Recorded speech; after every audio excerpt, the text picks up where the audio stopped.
I'm incredibly proud of all you guys for coming out. Like it's really cool. Yeah. So, in the midst of working on doing all of this stuff and planning this event, that video popped up on my Facebook because I have both Al and Karen on my Facebook. I think I have Nathan and Shannon as well. And it popped up and I saw it and I was like thinking about different things, and I was like really impressed by the fact that it was so real and honest.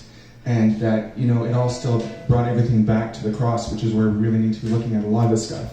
You know, suicide is a very hard thing to deal with, and when you lose faith and when you lose hope, you have nothing left.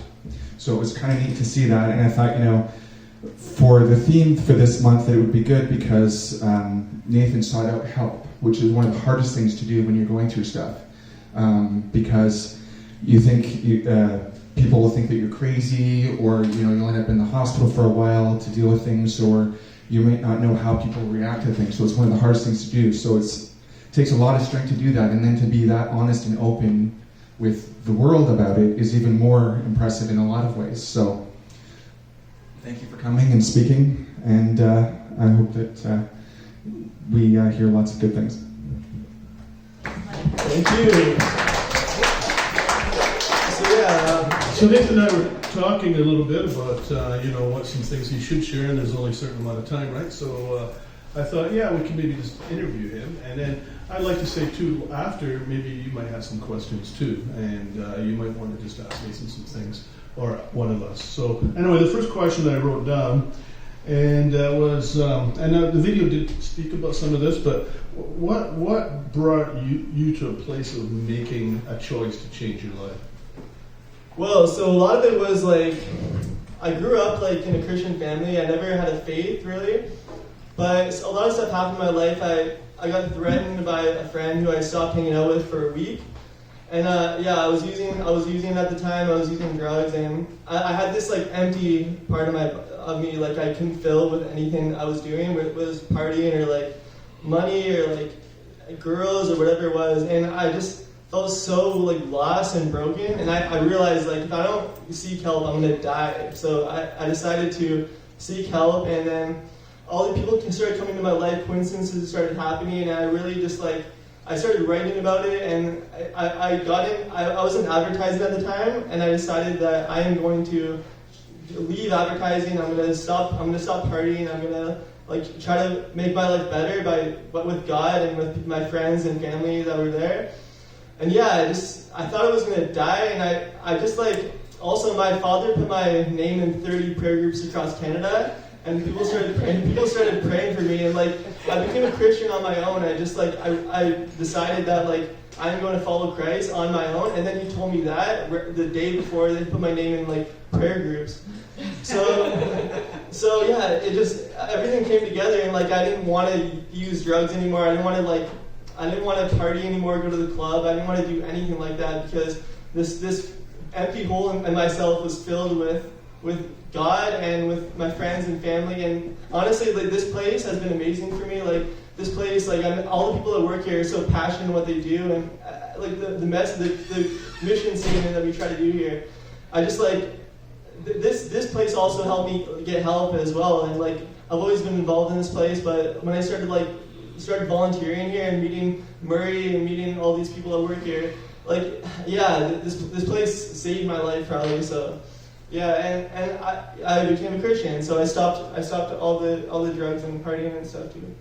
Was it hard to stop the partying after you became? Yeah, like a lot of withdrawals and a lot of like, but honestly, like getting help was the best thing I could have done. It was really hard. It was hard to like leave the group of friends that I would go to Club 77 with, and yeah, it all worked out, I think, and it was very hard, but God helped me walk through it, and God will walk with you if you decide to walk with Him. What do you think was the main thing that was hard about leaving your friends?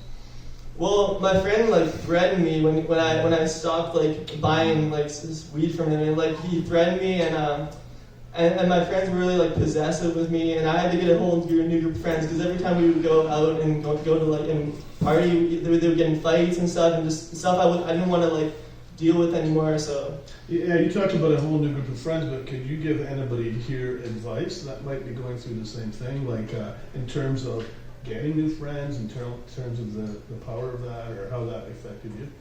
Well, you kind of are who you hang out with, and like I think going to young adults, like I said in my video, I went to young adults, and I really I really met a lot of cool people there, and like I met people here. Just the environment you surround yourself with is who you're gonna hang out with, right?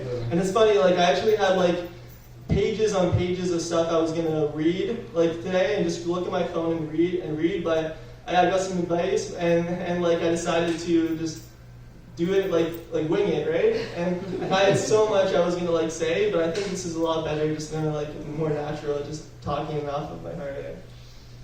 What advice would you have for somebody, and you did tell us about advice coming away from your friends and that, and getting into life and all that stuff, but so somebody is coming to the Rock, a young person's coming to the Rock, you know, involved in a particular substance, looking at getting change, like would you give advice for that person? Well, for me with like anxiety, cognitive behavioral therapy really helped, and it really helped me like work on my anxiety, and then like I don't know, it's just like I would definitely like say seeking help is a great thing to do, like because like I ended up like going to like the hospital, and there's a story I wanted to share too, like.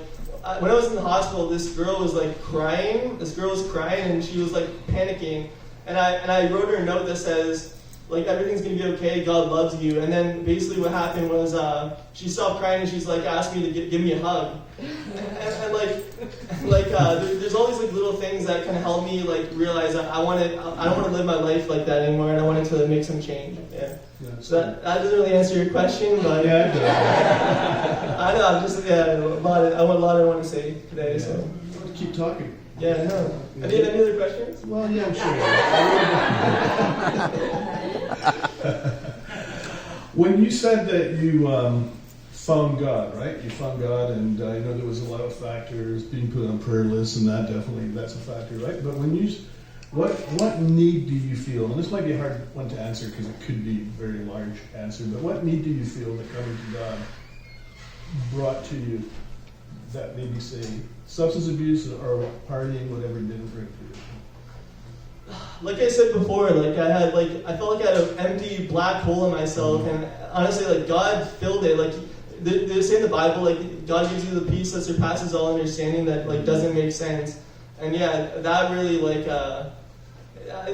it just changed my life completely. And so today I wanted to talk about like getting help. Maybe someday I could like come back and talk about like my testimony with God.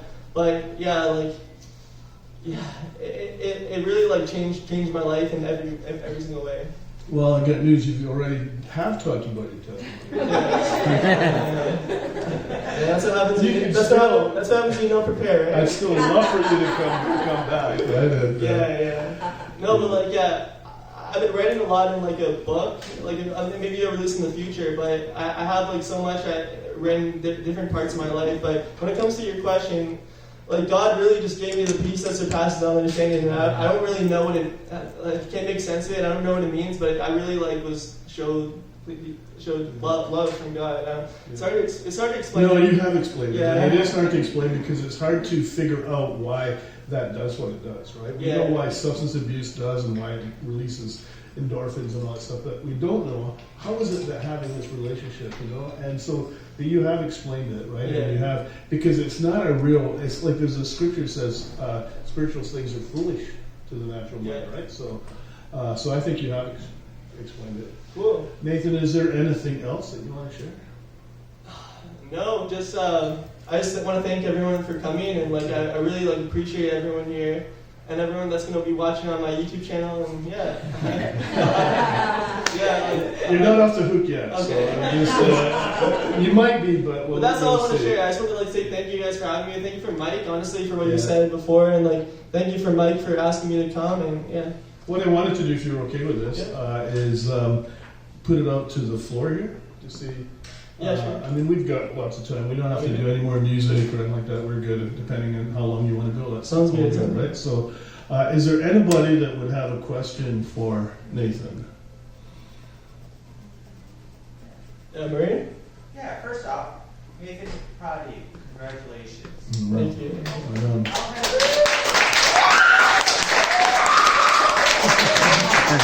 on.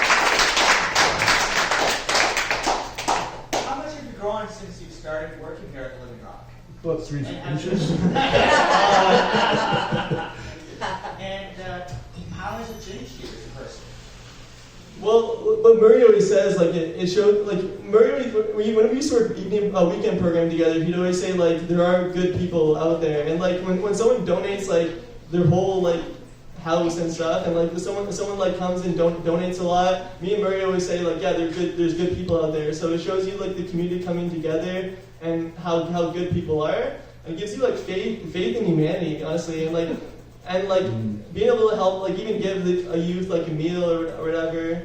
It's a little thing, but like it really does go a long way. Like I love. I've changed a lot working at the Rock. Like I've been a lot of stability in my life, and I used to work in like Boston Pizza, and it was like I would always work like 5 hours after I'm supposed to be scheduled to, and it was just hard. But this job has been amazing. Like yeah, I don't know if that answers your question, right? But yeah, it gives me faith in humanity, to be honest.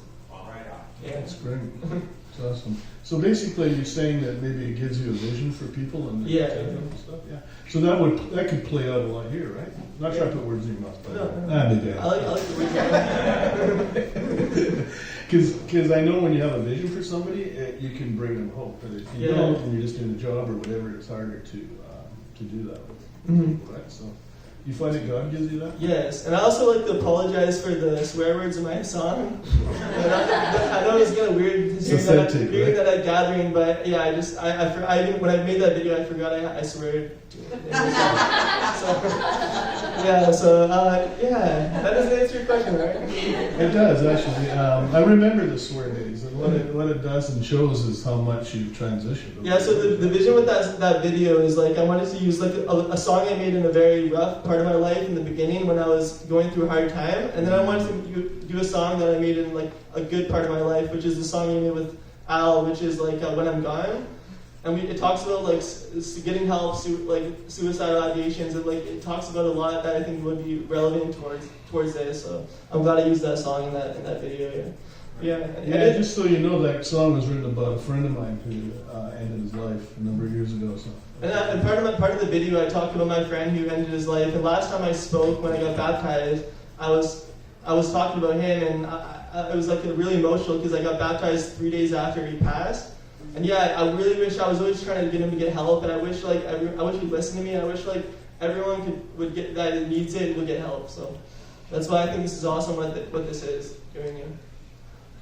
So I think we have time for a couple more questions. Yes, sir. Andreas? Andreas. Not so much of a question as I just want to shoot you a compliment. Yeah, you want to take that?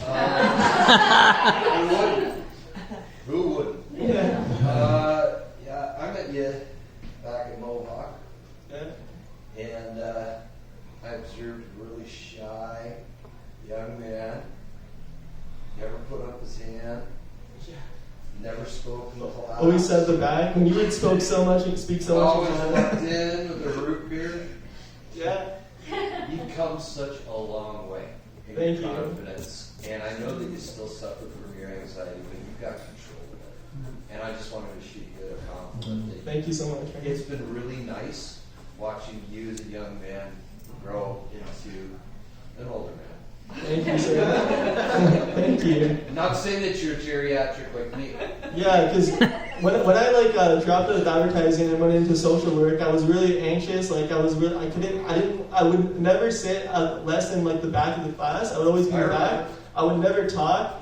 I would just like, but yeah, like I came a long way in that program, and then like working here is like really changed me too. So yeah, I really just love this place, and I really applaud everything everyone does here. It's just even people that the youth that come, it's like yeah, and yeah, I know exactly. Yeah, you would always talk in class and stuff. I couldn't shut up. You would, yeah, you would just. I remember we did a presentation and someone said, "Oh, Andreas is gonna like keep the conversation going and being in the class." Yeah, Yeah, I've got a motor mouth, but I'm gonna leave now. yeah, take care, man. Awesome. Thanks, Proud Andreas. of you, man. Yeah, thanks, man. One more question. I just thought maybe there was one still out there. Yes, I don't have my glasses on, so it's up to me to see you. Yes, it is. Nathan, mine's not really a question yet, but I too just want to say I've seen your growth the vision and the love that you have for youth. Every time, you're giving me a Tri-Rock application, you're always, providing information about the youth, and that's a testimony to the relationships that you're building with the youth and the confidence that you have in them, getting to know them, building relationships, and really just, advocating for them. Like, I really think this would be a really good, this is a really great guy. He's worked really well down in Food Bank or down, in Rock Resources, and you're really advocating for them to, get into Tri-Rock, and Thank you so much. I really see, the youth are really on your heart. Yeah. I think the Tri-Rock, I'll give you a question in a second. I think the Tri-Rock, I think the Tri-Rock program is like one of the best programs we offer. So every time I could talk to youth about Tri-Rock and try to get them in it, I think the Tri-Rock is amazing. So that's, thank you for saying that. No, and thank you. It means a lot. We Yeah. need more applicants, so just keep talking and sharing and advocating and getting them prepared. I love that. Thank you so much, Sandy. Yeah, Melissa? Yeah, I just wanted, it's not a question, another compliment, so you're welcome. I just kind of wanted to, add on to, Andreas' point and Cindy's point. I went to high school with you, so, and I also went to college with you. Yeah. I actually dropped out when I was in social work, then I went back, and then I was in the last semester with you, yeah. I never talked to you, though. No, you're class. Oh, Des. But it's been so amazing to see you grow, and no words, actually, that's the sentence. Can I pray for you for a minute? Yeah. Maybe you guys just join with me through We're your not hearts. done. Oh, I'm sorry. Okay. Yeah. Well, we'll just sit here as long as we need to. That's I also have a question. Yeah, Elizabeth? fine. Bring it on, folks. Bring it on. Alright, okay. Sir, I'll start with a compliment of just I appreciate the vulnerability that you showed today, especially showing that video. I love the authenticity that you're bringing underneath it. So Thank you so much. I guess my question is, can you share a bit about your experience, what it was like for you, sort of in hospital, and what it felt like, sort of coming out of hospital, and sort of Yeah. So whenever I've been in the hospital, I would post 20 Facebook statuses the night before. I would just I really was unwell, and then when I would get in hospital, it was hard.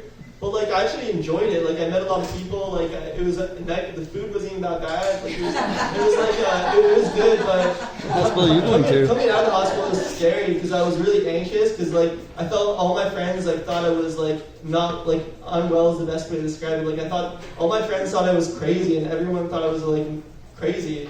And so I've been in the hospital in years, but I've been in it 3 times, and it's it's really hard. When you're in a manic episode, though, you don't really you think everything's all right. You don't really know to get help. But when you're in the hospital, in the hospital, it was great because I would always try to help people. I would write notes to people and try to encourage them, and I would try to be God's eyes in the hospital. That's what I would say. I would always try to be God's eyes in the hospital. Yeah, so. Yeah, it is hard, and I would definitely recommend it if anyone. They shouldn't be coming out anxious like I was, and thinking everyone is judging you. You should honestly just use it as a tool and resource to kind of help your life, right? So I don't know if that answers your question. Yeah, really good. Kevin, and then we can bell after. Me first. I do love shout out to your career as a YouTuber. I do love your videos. Some of them are just. Oh, I actually was literally Elizabeth can attest to this. One of your videos, I was crying laughing. It was so bad. Was it that one? What's that? Was Not it that one? Oh, was it different one? Laughing at that. But earlier funny. Oh, laughing. I think. Oh, okay. Oh yeah. Okay. I was laughing so hard I was crying. That different video, but. Well, now you're gonna be on my YouTube channel actually, because great. this is gonna go on YouTube. So. Oh, that's awesome. But my question is, it's really hard to make a change. For some people, it's even harder to maintain that change after you make that long term. Can you speak to sort of between when you made the change and now, sort of how you avoid temptations, things that come up in life when stressors hit? How do you kind of maintain your course? Yeah, that's a really good question. And like, it's different for everyone, but for me, like, I just realized like that's not how I want to live anymore. So why would I like continue to do things that like I don't agree with, right? Like even like when I'm with friends that are drinking, it's just like I honestly just like I don't know. I just like remember what it did to me and how like dark of a place I was. And I told this to some of the youth too. Like using drugs and like even drinking can be really gets really dark. You can't maintain it for like it's just dark. So yeah, I just remember the place I was at and how bad I was in, right? Like I was really in a dark place, and that's I just think of that. And yeah, I never have any like temptations to really do anything because I see like my pastor, his life, his family, and that's what I want, right? So that's why how I would change. Yeah. Val, do you? Nathan, I have known you since you were in elementary, and then some. Yeah. Remember you playing soccer? Yeah. You have grown in many ways. But I scored 2 goals a game. Like my favorite story hearing from your parents is one time your mom said she took you home and said, "Okay, we've been at the Rock, now you've got to wash your hands. Remember to sing happy birthday twice." And you said to her, "Being at the Rock, you need to sing Stairways to Heaven."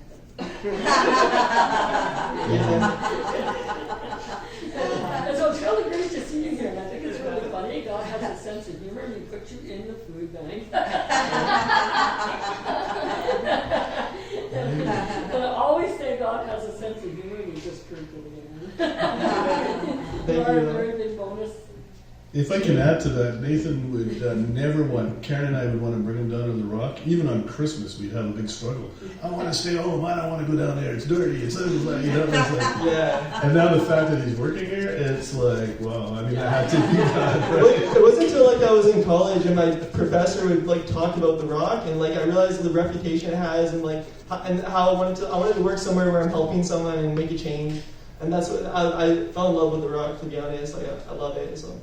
Yeah, but before I thought it was like dirty. I thought it was like, I thought I was gonna get jumped here, but some of the youth. But yeah, like honestly, I changed completely. I think finding Christ was helped with that too. But yeah, thank you, Bella. It's great to watch you answer God's calling in your life.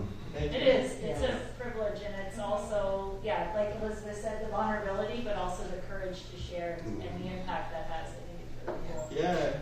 How are we doing for time? We got our question. Yeah, good question. Go till we have questions are done. We don't have to do Mr. I'm like, yeah. I know this is cool because like I didn't use any of my notes, and like I was like, yeah, I think like I'm really happy with how this has gone. I'll be honest, I brought my book up, but I'm prepared to look at it. Yeah, I'm almost in tears about the support for everyone. So, that's beautiful. Yeah, so Michael? When you were going through all that stuff and experiencing all the things that you did, how did it affect your family and the interactions with them at the time, from when you were going through the stuff to when things changed, and how big has that really been?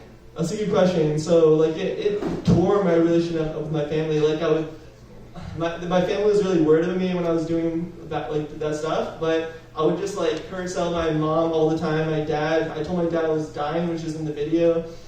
My relationship with my sister was really bad. The only relationship that helped was my relationship with my cousin, because we were into like smoking and stuff. And it really ruined my relationship with my family. And it wasn't until I like sought help and got better where like I was able to repair what had happened with my family. So yeah. Yeah, there's a scripture that says God can repair the damage done by the cankerous worm, and you're a real example of that. That God repaired the damage done in your life, right? Yeah. So you say it's ruined, but really, it was hurt and messed up. But yet God rebuilt. Yeah, like I didn't even stay at my parents' house. I would like for weeks and months I would stay at like my trap houses basically, and my friends' houses, and like I wouldn't even like I would use my mom to drive me places, but I would never like I had a terrible relationship with my family. So when I went for like a moment of time in my dark season, right? Yeah, so that's a good question though. Thank you. It takes courage to say that, being that your family's right here. Right? That's good though. But it's good to understand too the impact and the changes Yeah. that have happened as well, because sometimes I think we forget that when we're going through all that stuff, the impact that it actually has on the people that are around us, and how those things can change as well, and how they can change to be good things, even though at the time it seems like it's a really hard thing and a dark place to be in. Yeah, for sure. If I could say one thing though, from being the other side, that God has restored this guy's life. Like if I stood up behind a mic and just tried to explain that God did that, you might find it hard to believe, but this was honestly a different person. This was somebody that physically, spiritually, mentally was a completely different person than he is today. So that's the power of the life-changing power of God. And that's why we like to present this here gathering. And that's why we like to say this is why we have gathering. And this is why Living Rock exists, right? This is why we started this place, was to bring hope to people that are not in that place of understanding that and realizing that. So thank you, Nathan, for doing that. I know it couldn't have been easy, and we could have spent another 2 hours on this, because of the amount of his story. I'm trying to get him to write another. Well, he did write a book. I want to say about that book. When he first told me he wrote a book, he did it in a day or two. I thought this is going to be just weird, right? But I actually read some of it, and it was amazing. It was like something in him was like a scholar or something that was just coming up with all these biblical things that I didn't even knew anything about, right? And I looked in the Bible, and wow, these things are intense. He just started. So even when you're in a dark place, even when you need to get help, God can still use you, and you can still do things like, in that video I did where it has me like weighing like 95 pounds at this height, like I was literally handcuffed, and like I was like, I went through a really dark place, but God still kind of used me in the hospital with relationships and writing letters to people and stuff. But honestly, like I think that you're probably wrapping up, right? Yeah, thanks for everyone for coming. People are still here, right? Also, Mike Gordon speaking next week. I just saw him in Kingdom, and Mike Gordon, he's you should definitely come next week. I'm gonna be there. Come next week for gathering. It's gonna be really cool. And props to Elizabeth, because she's the one that introduced us originally to Mike Gordon. Yeah, he's awesome. So that was good. That was a good call. Yeah. I just wanted to add too that the piece in repairing relationships and just your testimony and the work that it takes gives those that may look for guidance or support with an understanding that I too can repair relationships with family or friends. Exactly. That just because relationships are severed because of behavior or situations, it's not forever. So and also when you're in a bad place, you think the friends that are giving you drugs that you're partying with, you think they have your best interest in mind, but really the people that have your best interest in mind are people that care about you, like my parents caring about me in that hard time, because I didn't see that they were actually the ones I should have worked on the relationship with, but I was working on it with my friends that I don't even talk to. I haven't talked to them in years, because I had to make a change. So I really wish I saw clearly who needed to be the people in my life to make that could help me. So, That's kind of a youth thing, isn't it? Yeah, just sort of going off of what Kevin was saying, do you have any advice for when you are sort of down and out and maybe you don't necessarily notice it, but you want to make a change? Do you have any advice for? I don't know, I think everyone has a different story, different walk, but I would just surround yourself with people that actually care about you. But if it's not family, finding a place in a church, like a young adults that I go to young adults every Monday, and finding the right people that actually have your best interest in mind. Those are the people that you want to put your energy into. Those are the people that have your best interest in mind. So I think it's really about community, fellowship with people, and also I would definitely say God has really helped me through these times too. So, Kyle has a hand. I remember years ago I did the Go-Up internship, and we had to go to the Go-Up prayer room every week. Your name was on the wall to be praying for. And so it's amazing to see you now. I see you in the food bank working with youth. It's just amazing to see that. I just have a question. Where do you see God leading you from here now? Well, I'm going to work here as long as I can, but I'll maybe do more speaks, maybe write my story, try to encourage people, because you can if you can really influence someone's life just by being kind to them, and like at church, I try to like say hi to people that like that are new or whatever, and like because you think like the pastor is the one that brings change to these people, but you can actually impact people more than you think. So I just want to like spread my message and like work on being the person God wants me to be. Beautiful. Okay, I don't have glasses on. Did you see anybody else doing this? No one else. Okay, cool. Let's. One song I was going to do, but I'm not now because just circumstances. But I was going to do this song about break every chain, and just to know that God has the ability. Nathan's walking proof of this. That He has the ability. I'm walking proof of it too. But it has the ability to break all the chains that hold us back in our lives, right? That are taking us away to that different place. One of the real powerful things about what they call support groups or 12-step groups and these types of things that are out there is that coming together, like what Nathan was saying about going to young adults and stuff, coming together and being part of a community that is in one accord with each other to support one another is just as powerful as the other way when you're with people that are going the other direction has a power that can drag you down. That has a power to keep going forward. We're looking, praying, and in the process of developing a support group here at the Living Rock. And when that starts, I'm thinking, I don't know when it's going to start. I'm not going to just speculate that, but I'm just going to say that is something I feel God is moving us towards. And it will be here on Wednesdays at this time after the gathering. So anyway, I just wanted to say, if you are struggling with something like that, and once we get that going, come on out, come to gathering. You know, Nathan will tell you where his youth group is, or young adults. He's always correcting me for saying that. We're not a youth group, we're young adults. Sorry. There'll always be a youth to be, but hey, whatever. I just want to address the camera for a second. Yeah, I think we should stop it here. But yeah, honestly, like, thanks for watching. Like and subscribe. Thank you so much, everyone, for coming. Yeah, then we'll do the song and we can pray. Hit like. Oh, do you want to do the song? Or you guys gotta go? You can do this. You sure? I don't know. Yeah.